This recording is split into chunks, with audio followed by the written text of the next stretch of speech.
ہمارے سامعین کے سامنے کھڑے نہ ہو سکیں گے۔ یہ مجمع جو ہوگا نا، پورے مجمع کو اتنا ہی آتا ہوگا جتنا مولوی کو آتا ہے۔ ایک صلوات پڑھے بر محمد اور آل محمد، پورے مجمع کو اتنا ہی۔ ہمارے علماء نے 3.5 گھنٹے مجلسیں پڑھی ہیں، ہم بھی پڑھیں گے، ہم بھی پڑھیں گے۔ سنے گا کون؟ ان کی بھی تربیت کریں گے۔ آپ تھکیے گا نہیں، ہماری لغت میں تھکنا منع ہے۔ آپ توجہ کر رہے ہیں نا، ہماری لغت میں۔ اور میں کہتا ہوں شیعہ تھکتا ہی نہیں ہے۔ ایک صلوات پڑھ دے بر محمد اور آل محمد۔ ہماری لغت میں تھکنا نہیں۔ زبیر کون ہوا بتائیے گا مجھے، کون ہوا زبیر؟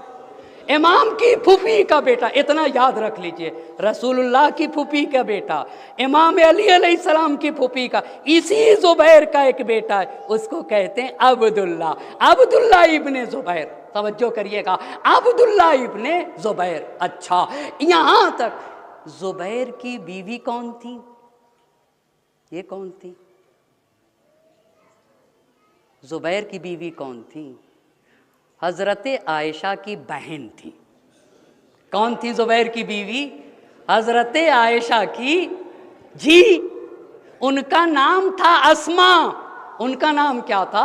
اسما ذات نطاق۔ بہت توجہ کریے گا، بڑا اثر پڑتا ہے، بڑا اثر پڑتا ہے۔ وہ اتنا ہی کہوں گا اور زیادہ نہ کہوں گا۔ ایک صلوات پڑھ دے بر محمد اور آل محمد۔ اچھا، زبیر کی بیوی کون تھی؟ حضرت عائشہ کی بہن تھی۔ اچھا، تو عبداللہ زبیر کا بیٹا تھا، تو حضرت عائشہ اس کی کیا لگیں گی؟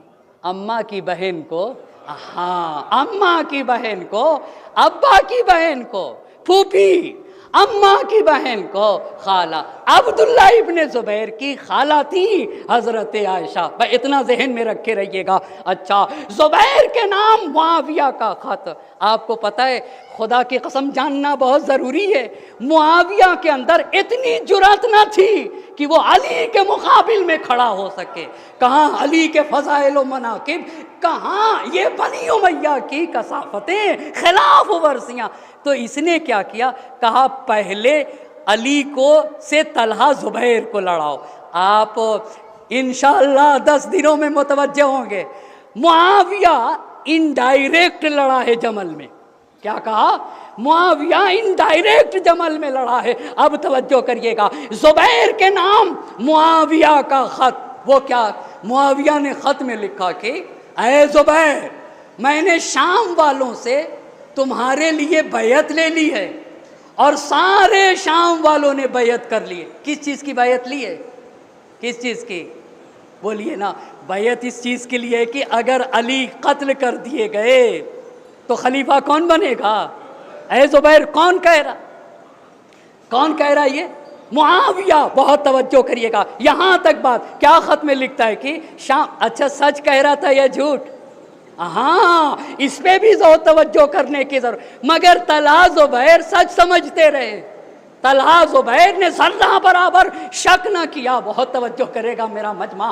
اس نے کہا کہ اے زبیر، میں نے شام والوں سے تمہارے لیے بیعت لی ہے، اور سارے شام والوں نے تمہارے ہاتھوں پہ مستحکم طریقے سے بیعت کی۔ زبیر بصرہ اور کوفے کے لیے روانہ ہو جاؤ۔ کہاں کے لیے روانہ ہو جاؤ؟ اور کہاں تھے طلحہ زبیر؟ مدینے میں تھے، مدینے میں، مدینہ سعودی عربیہ میں۔ کوفہ اور بصرہ عراق میں ہے۔ معاویہ نے لکھا کہ بصرہ اور عراق کے لیے روانہ ہو جاؤ، اور کہا دیکھو ایسا نہ ہونے پائے کہ ابو طالب کا بیٹا ان 2 شہروں کو اپنے قبضے میں لے لے۔ کن شہروں کو؟ بصرے اور کوفے کو۔ اچھا، اور پھر کہتا ہے کہ عثمان کے خون کو عنوان قرار دو۔ تمہاری مخالفت کا سبجیکٹ کیا ہوگا؟ کس بیس پہ علی سے مخالفت کرو گے؟ کہو کہ عثمان مظلوم مارے گئے، ہم عثمان کے خون کا بدلہ لیں گے، اور کہا لوگوں کو عثمان کی خونخواہی کے لیے دعوت دو، تم کامیاب ہو جاؤ گے۔ اور دیکھو تمہارے بعد کون خلیفہ ہوگا؟ طلحہ کی بیعت لی ہے۔ اچھا، تمہارے بعد جو خلیفہ ہوگا طلحہ کے لیے بیعت لی ہے۔ خط آیا، زبیر نے خط پڑھا، خوش ہو گیا، خوش ہو گیا. اچھا طلحہ کو دکھایا, طلحہ بھی مسرور ہو گیا اور ذرہ برابر شک نہ کیا. اچھا خط مل گیا, خط آپ نے دیکھ لیا. خط کے کچھ ہی دنوں کے بعد طلحہ زبیر امام کے پاس آئے. اب کیا ہوا؟ اب کیا ہوا؟ امام کے پاس آ کر کہتے ہیں کہ ہم کو کوفے اور بصرے کی گورنری چاہیے. بہت توجہ کرے گا میرا مجمع. کیا اس نے کہا تھا؟ اس نے کیا کہا تھا؟ معاویہ نے ہدایت دی تھی نا, اور یہ کہا تھا کہ دیکھو بصرہ اور کوفے کو نکلنے مت دینا. اس کے کچھ ہی دنوں کے بعد آ کر کہتے ہیں کہ ہم کو بصرے کی گورنری اور کہاں کی گورنری چاہیے؟ کوفے کی گورنری چاہیے. امام کے پاس آ گئے دونوں. آنے کے بعد کہا کہ ہم دونوں کو بصرہ اور کوفہ چاہیے. امام نے کہا مجھے فکر درکار ہے. مجھے کیا درکار ہے؟ فکر. اور جب ان کی طرف سے آسودہ خاطر نہ ہوئے تو کہا نہیں. کہا تمہیں اب دیکھیے گا اصل مسئلہ کیا ہے. دنیا دنیا اللہ اللہ. کہا میں تمہیں بصرے اور کوفے کا گورنر نہیں بنا سکتا. جیسے امام نے کہا کہ تم دونوں کو بصرے اور کوفے کا گورنر نہیں بنا سکتا, تو طلحہ زبیر کہنے لگے کہ ہمیں مکہ جانا ہے عمرہ کرنے. ہمیں کیا جانا ہے آپ کو پتہ ہے. اور حضرت عائشہ کہاں ہیں؟ کیوں مکے میں؟ حضرت عائشہ کیوں مکے میں؟ اس لیے کہ سن 35 ہجری میں حج کرنے گئی تھی. جب حضرت عثمان کا قتل ہوا تو حضرت عائشہ کہاں پہ تھی؟ مکے میں تھی. یہ لوگ نے کہا کہ ہم کو بصرے اور کوفے کی حکومت چاہیے.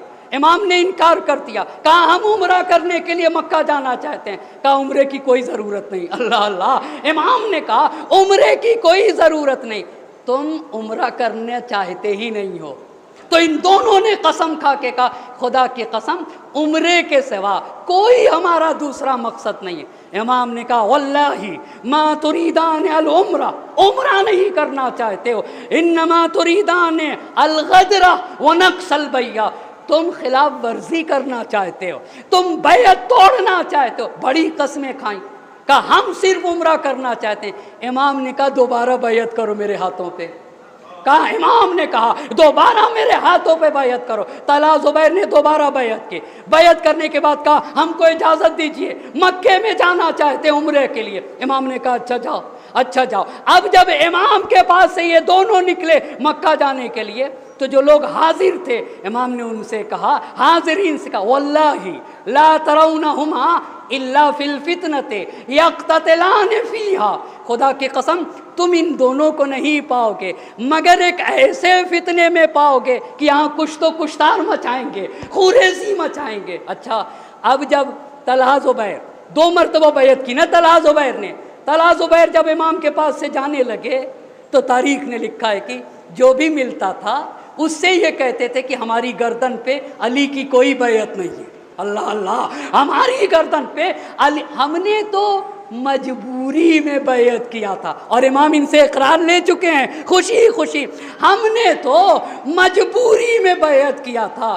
امام کو یہ بات پتہ چلی کہ طلحہ زبیر یہ کہہ رہے ہیں کہ ہم نے تو مجبوری میں بیعت کیا تھا, تو امام نے کہا بس کرو, یہ اپنے قتل کا سامان فراہم کر رہے ہیں اور یہ بری طریقے سے مارے جائیں گے. اچھا یہ بات یہاں تک رہی. کتنی بات ہوئی؟ زبیر کے نام معاویہ کا خط. معاویہ کے خط کے بعد طلحہ زبیر نے کیا کیا؟ امام سے کوفے اور بصرے کی گورنری کا مطالبہ کیا. اور حضرت عائشہ کہاں تھی؟ لیکن حضرت عائشہ بھی مکے سے مدینے کی طرف آ رہی تھی. اس کو ابن ابی الحدید معتزلی نے اپنی کتاب شرح نہج البلاغہ میں لکھا ہے کہ جب حضرت عثمان کو قتل کیا گیا تو حضرت عائشہ خوش ہو گئی. کہاں پہ تھی؟ کہاں پہ تھی؟ خوش ہو گئی, خوش ہو گئی. اور یہ کہتی تھی کہ اس کا خدا اس کو اپنی رحمت سے دور کرے. اور قتل کی خبر سنی تو تیزی سے مکے سے مدینے کی طرف آنے لگی. کہاں سے؟ مکے سے مدینے کی طرف. اور راستے میں کہتی جاتی تھی, راوی کا بیان ہے, راستے میں کہتی جاتی تھی کہ طلحہ کے جیسا کسی کو نہ پائیں گے لوگ. طلحہ سے ان کی کیا رشتہ داری تھی؟ آپ یہ بتائیے. قریش کس کو کہتے ہیں؟ قریش کس کو کہتے ہیں جی؟ نضر بن کنانہ کی اولاد کو قریش کہا جاتا ہے. قریش میں کتنے خاندان ہیں؟ جی 25 خاندان. پہلا بتائیے بنی تیم، دوسرا بنی عدی، تیسرا بنی امیہ، چوتھا جی بنی ہاشم. بنی تیم سے ابو بکر. طلحہ بھی بنی تیم سے تھا. طلحہ بھی کس سے تھا؟ بنی تیم سے. حضرت عائشہ اور حضرت ابو بکر دونوں کا رشتہ دار تھا طلحہ. تو یہ کیا کر رہی تھی؟ جب قتل عثمان کی خبر سنی تو مکے سے مدینے کی طرف بڑی عجلت کے ساتھ آ رہی تھی، اور راستے میں ان کا یہ خیال تھا کہ قتل عثمان کے بعد کون خلیفہ بنے گا؟ طلحہ خلیفہ بنے گا. اور یہ کہتے ہوئے آ رہی تھی کہ طلحہ کے جیسا لوگ کسی کو نہ پائیں گے. لیکن جب مقام شراف پہ پہنچی، کون؟ حضرت عائشہ. مقام شراف مکے اور مدینے کے درمیان ایک جگہ ہے. جب وہاں پہنچی تو عبید اللہ ابن ابی سلمہ سے ملاقات ہوئی. عبید اللہ ابن ابی سلمہ مدینے سے مکے جا رہے تھے. حضرت عائشہ نے پوچھا کہ مدینے میں کیا خبر ہے؟ بہت توجہ کریے گا، مدینے میں کیا خبر ہے؟ عبید نے کہا عثمان قتل کر دیے گئے. اچھا. حضرت عائشہ نے پوچھا پھر کیا ہوا؟ پھر کیا ہوا؟ تو عبید نے کہا گردش زمانہ نے لوگوں کو بہترین ٹھکانے کی طرف ہدایت کر دی. کہا گردش زمانہ نے گردش زمانہ نے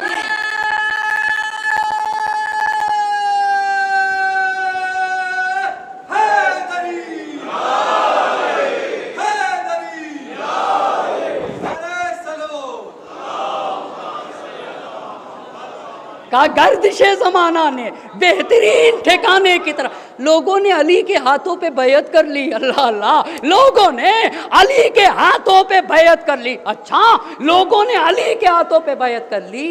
یہ کہنا تھا کہ حضرت عائشہ کے پیروں تلے سے زمین نکل گئی. کہتی ہے عبید وائے ہو تم پر. یہ کیا کہہ رہے ہو؟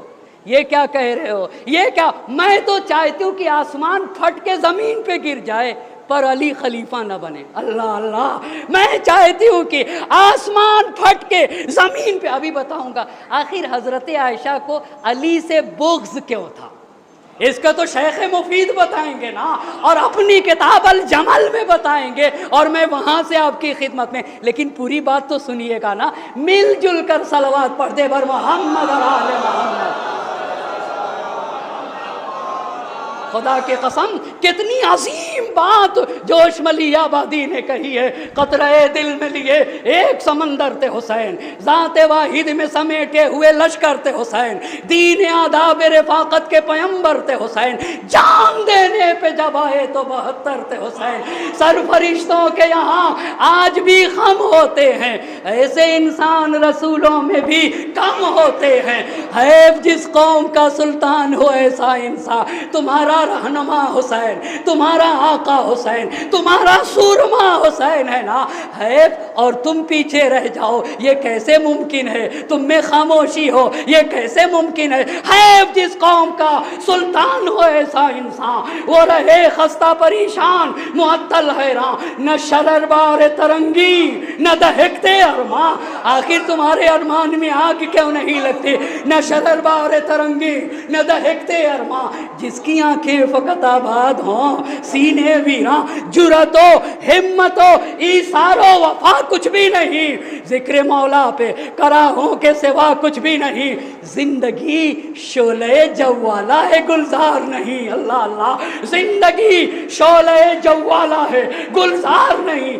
موت کا گھاٹ ہے یہ مصر کا بازار نہیں. اللہ اللہ، موت کا گھاٹ ہے یہ مصر کا بازار نہیں. اپنے آقا کی تاسی پہ جو تیار نہیں، اپنے آقا کے تاسی پہ جو تیار نہیں، زندہ رہنے کا وہ انسان سزاوار نہیں. ہاں، زندہ رہنے کا وہ انسان سزاوار نہیں جو حسینی بھی ہو اور موت سے بھی ڈرتا ہو. اللہ اللہ، جو حسینی بھی ہو اور موت سے بھی ڈرتا ہو.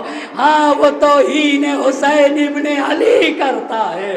ایک صلوات پڑھتے بر محمد اور آل محمد.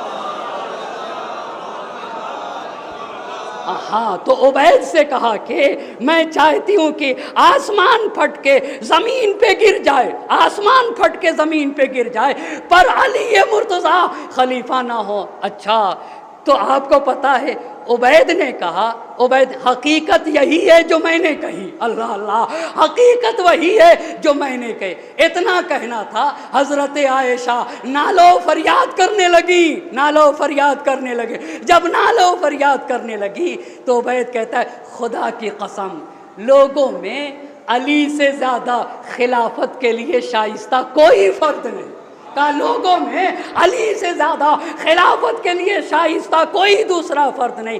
اے ام المومنین حضرت عائشہ، خدا کی قسم کائنات میں علی کا نہ کوئی نظیر ہے، نہ علی کا کوئی مثل ہے۔ آپ بتائیے آپ کو علی کی خلافت سے ناراضگی کیوں ہے؟ اللہ اللہ، آپ کو علی کی خلافت سے ناراضگی کیوں ہے؟ اتنی بات ہوئی، اتنی بات تو ایک راوی سے۔ دوسری بات اگر سننا ہے تو مل جل کر برعظمت محمد اور آل محمد صلوات۔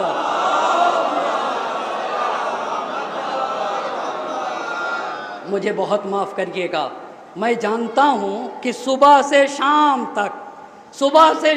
تک مجلسوں کا سلسلہ جاری رہتا ہے، اسی لیے میں کوشش کرتا ہوں کہ میں صرف ایک مجلس پڑھوں، میں صرف کتنی مجلسیں پڑھوں؟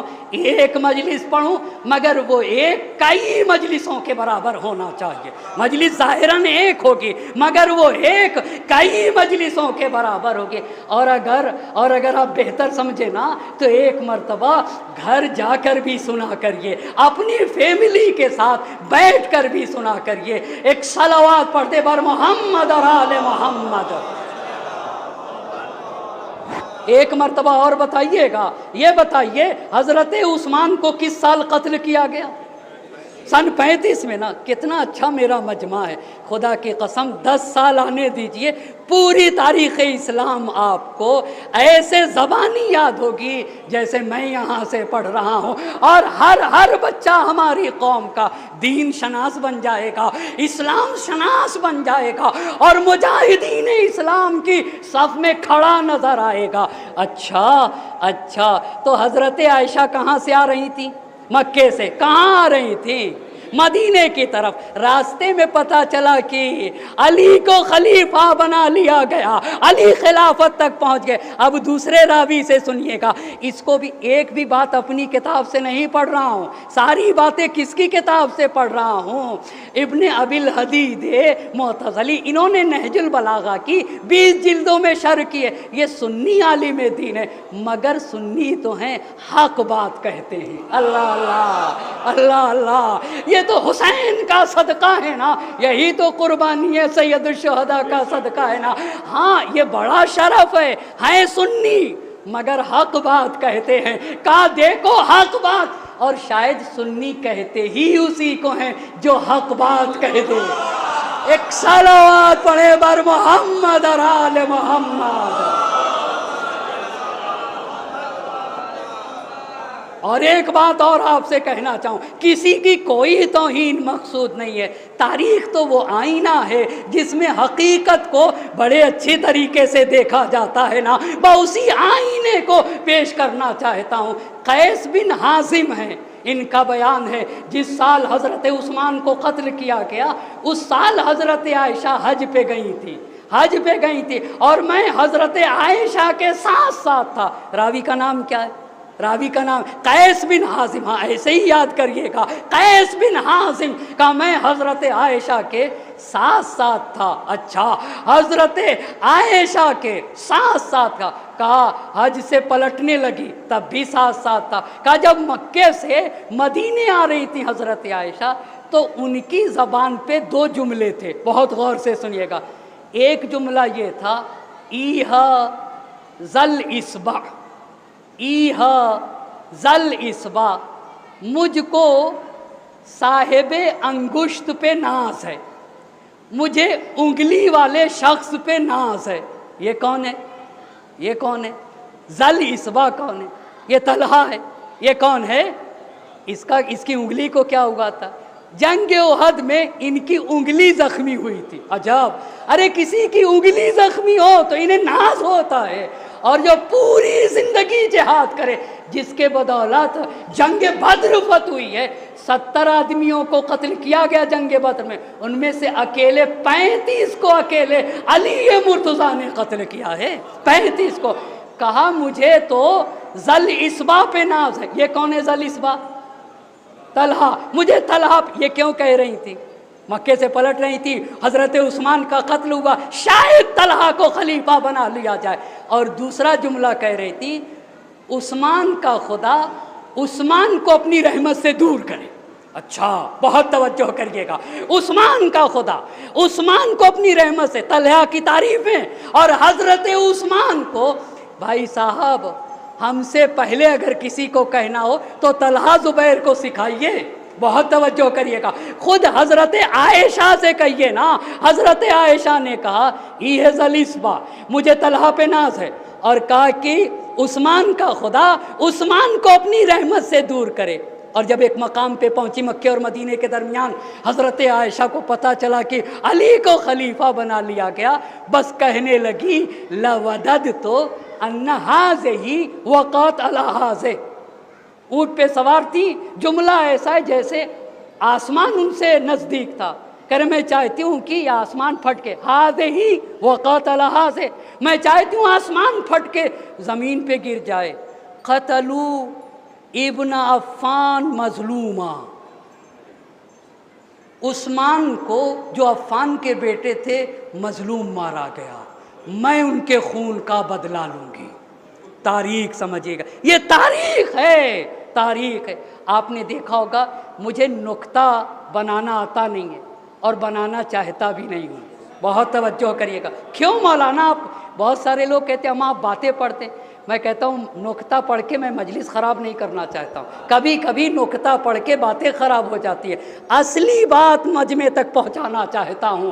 اچھا ابھی تو کہہ رہی تھی عثمان کا خدا عثمان کو اپنی رحمت سے دور کرے، اور جب یہ پتا چلا علی کو خلیفہ چن لیا گیا تو کہتی ہیں کہ لَوَدَدْتُ أَنَّ هَٰذِهِ وَقَعَتْ عَلَىٰ هَٰذِهِ، میں چاہتی ہوں آسمان پھٹ کے زمین پہ گر جائے، علی خلیفہ نہ بنے۔ اچھا، اور پھر کہا کہ اب مجھے مکہ پلٹاؤ۔ کہاں پلٹاؤ؟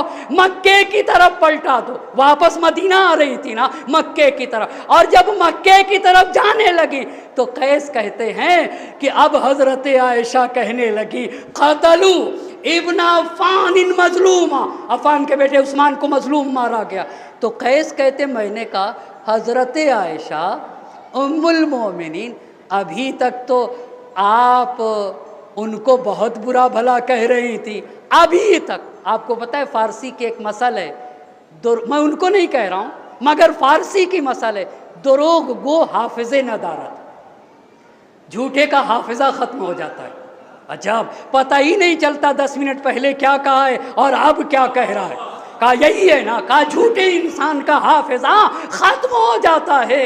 دروغ گو آپ بھی یاد کر لیجئے اور ایک صلوات پڑھ دیجئے۔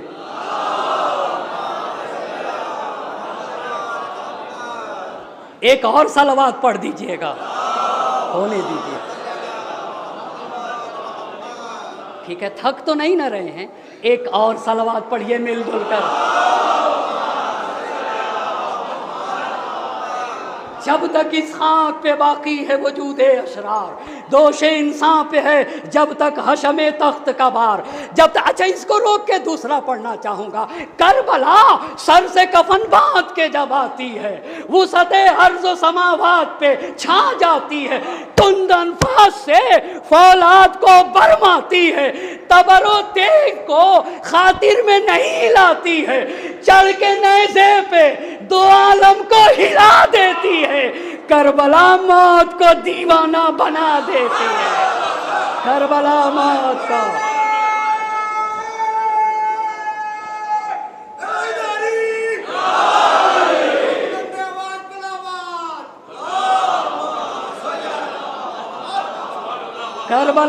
کربلا سر سے کفن باندھ کے جب آتی ہے، وسعت ارض و سماوات پہ چھا جاتی ہے، تند انفاس سے فولاد کو برماتی ہے۔